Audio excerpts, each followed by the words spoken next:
Madame, mademoiselle, monsieur, bonjour et bienvenue dans ce magazine où nous abordons quelques thématiques liées à l'Église avec l'abbé Éric de Beuquelard, vicaire épiscopal du diocèse de Liège en charge du temporel. Éric de Beuquelard, bonjour. Oui, bonjour Philippe. On avait abordé dans la première partie un petit peu ce directoire diocésain, là, l'objectif 2020, un peu l'utilisation des églises. Vous en avez parlé, voilà, il fallait peut-être les ouvrir, être un peu créatif, mais bon, ok, au niveau théorique, mais dans la réalité, qu'est-ce que vous avez en tête?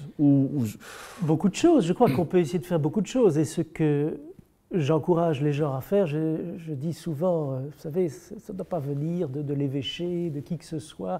Ça peut venir de l'Esprit Saint, évidemment, mais parlez-en aussi autour de vous, avec les communautés, voyez ce qui est possible. Et puis dans une église, on fera une chose, dans une autre église, une autre chose. Mais je vais vous donner un exemple qui m'a beaucoup touché. Il n'y a pas longtemps, à Liège, dans une des plus belles églises de la ville de Liège, qui est la collégiale Saint-Jacques, une énorme église en gothique flamboyant, c'est une ancienne abbaye bénédictine, où on fait souvent des concerts prestigieux, du grand répertoire classique. Et puis j'apprends que le chanteur français Laurent Voulzy, qui a décidé de faire un tour de chant dans les églises, un tour de chant avec un répertoire adapté, vient à Saint-Jacques. Et j'ai des amis, un couple d'amis qui aiment beaucoup Laurent Voulzy. Et donc tout de suite, je leur en parle, je dis « tu prends 3 tickets, on t'invite ». Et donc je fais cela. Je paye comme tout bon paroissien citoyen, pas de passe-droit pour le vicaire épiscopal, d'autant plus qu'on m'invitait.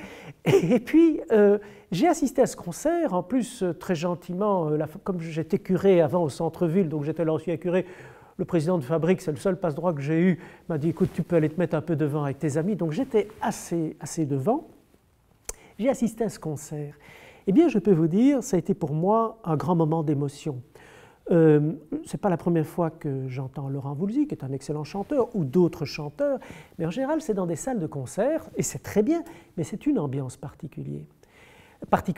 Le fait que ça fût fait dans une église, et en plus dans une église qui est comme, je dirais, Alexandre Dumas parle de Saint-Jacques, il dit que c'est comme un vaisseau renversé, un grand bateau renversé, parce que cette voûte de gothique flamboyant, on dirait vraiment un bateau renversé, donc c'est très majestueux, très harmonieux. Ceux qui ne connaissent pas Saint-Jacques, je les invite vraiment à aller la visiter. De l'extérieur, elle ne paye pas trop de mine, mais de l'intérieur, c'est vraiment un éblouissement. Et eh bien, le fait d'avoir un concert dans cette église, tout est changé. D'abord, le niveau du son était bien moindre. La dame du couple d'amis qui souvent a un peu des problèmes d'audition disait attention, pas trop près parce que les baffes. Ici, il n'y a eu aucun souci. Le son était beaucoup plus feutré que d'habitude. Laurent Voulzy lui-même a chanté d'une manière beaucoup plus feutrée. Son répertoire était adapté.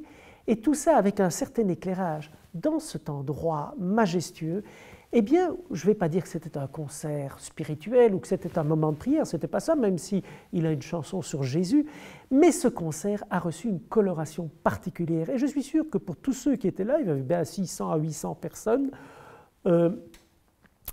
l'ambiance a été particulière et je peux dire qu'ils ont sans doute aussi été touchés par le supplément d'âme du lieu.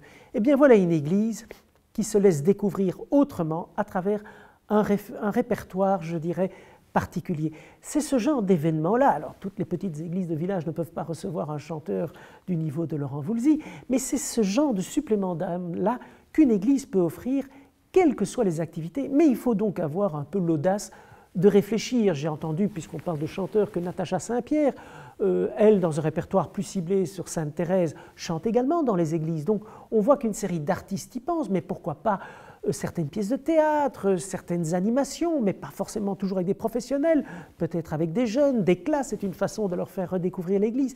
Il y a tant de moyens qui sont possibles. Et enfin, je reviens sur mon plaidoyer, essayons de trouver un moyen d'ouvrir les églises au-delà simplement des célébrations. Alors je sais bien que souvent on les ferme pour des raisons de sécurité, et je dis à l'impossible, nul n'est tenu, mais je dis souvent aussi aux fabriques d'églises, une église fermée, c'est un état d'urgence. Donc, il faut que ça continue à vous poser questions. Normalement, une église doit être ouverte. Et je connais des églises dans le diocèse de Liège, parfois dans des quartiers défavorisés, qui restent ouvertes. Alors, qu'est-ce qu'elles font? Bien, évidemment, elles font en sorte que, quand c'est possible, s'il y a un sacristain ou une sacristine, il y ait une présence.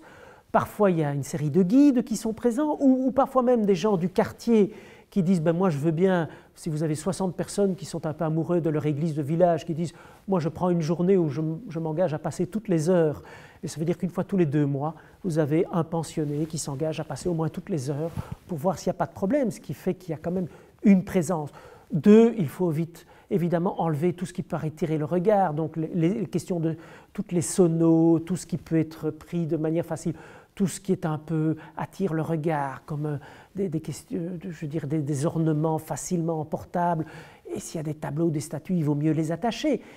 3, aujourd'hui, on peut mettre quelques petites caméras de surveillance, ça ne coûte pas trop cher. Et je pense par exemple à Liège, à l'église Saint-Ouen-le-Burch, ou l'église du Saint-Sauveur à Orion-Zémont, 2 églises qui sont ouvertes, qui ont des petites caméras très discrètes, que seulement en cas de problème, des gens vont regarder, des gens responsables, donc ce n'est pas que n'importe qui va regarder. Tout cela rend possible, je dirais, qu'une église soit ouverte dans de bonnes conditions. Dernière chose, ça ne coûte pas trop cher, c'est un éclairage avec un détecteur de présence, c'est-à-dire que quand l'église, il n'y a personne, ben elle est sombre. Quand quelqu'un rentre, le détecteur de présence fait que ça s'allume et qu'un morceau de musique se met à jouer par une chaîne stéréo cachée quelque part. Ça veut dire que si les intentions sont bonnes, eh bien, les personnes se sentent accueillies et se sentent accueillies pour se recueillir ou simplement pour découvrir le lieu. Si les intentions sont mauvaises, ben, la réaction est « oups, il y a peut-être quelqu'un, soyons prudents, ne faisons pas n'importe quoi ». En Angleterre, je fais partie d'une fondation qui s'appelle Église ouverte, Open Churches, qui est dans différents pays européens, dont la Belgique, ce sont des bénévoles, c'est une organisation pluraliste.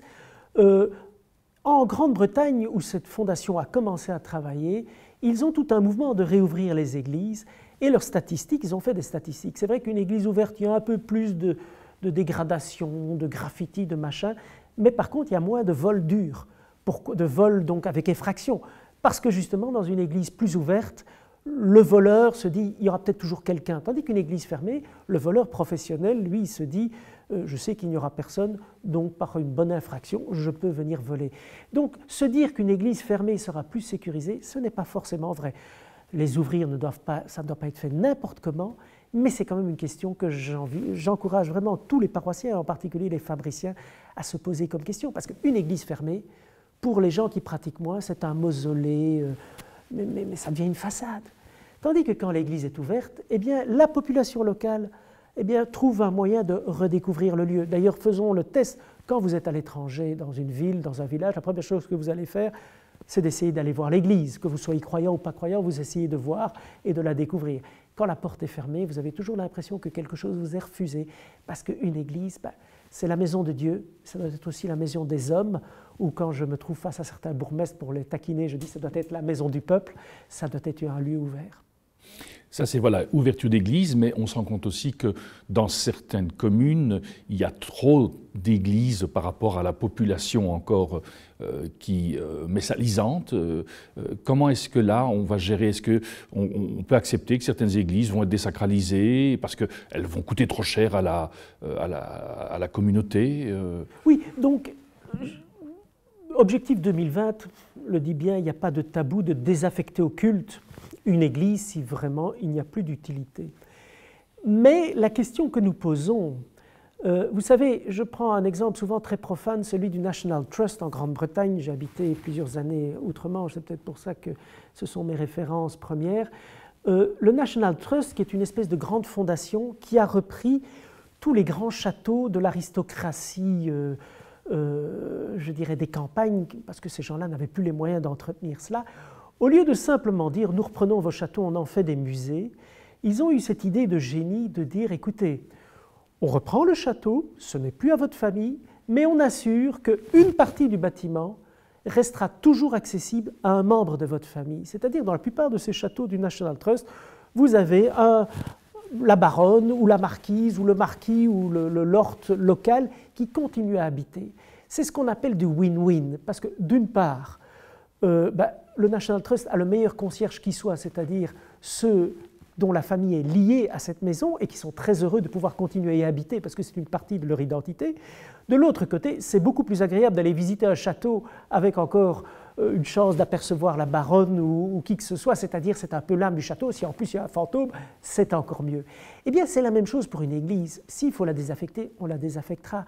Mais s'il faut qu'il y ait des activités différentes dans cette église, culturelle, civique ou autre, le fait que cette église ou une partie de l'église reste affectée au culte, c'est-à-dire que l'âme première du bâtiment soit respectée, je pense que c'est toujours un plus pour le lieu, pour les croyants qui savent qu'ils peuvent toujours continuer à prier dans cette église et pour les citoyens, parce que ça garde un peu l'âme du bâtiment. Alors évidemment, ce n'est pas toujours possible et il ne s'agit pas de faire le grand écart entre des activités qui n'ont plus rien à voir et une activité de culte encore possible ou de prière.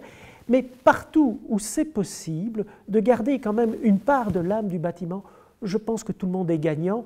Et je peux dire que, puisqu'il est décédé, je peux citer son nom, mais un politicien aussi peu suspect d'être un grand bigot comme Michel Dardenne, qui durant tout un temps s'est occupé du patrimoine wallon, était assez d'accord avec cela. Pour la collégiale Sainte-Croix à Liège, par exemple, il était plutôt favorable que ça reste aussi un lieu de culte, quitte à accueillir d'autres activités, parce qu'il disait c'est comme un peu l'âme du bâtiment et il faut garder cela. Merci beaucoup. Nous arrivons au terme de cette émission. Excellente journée à chacune et chacun d'entre vous.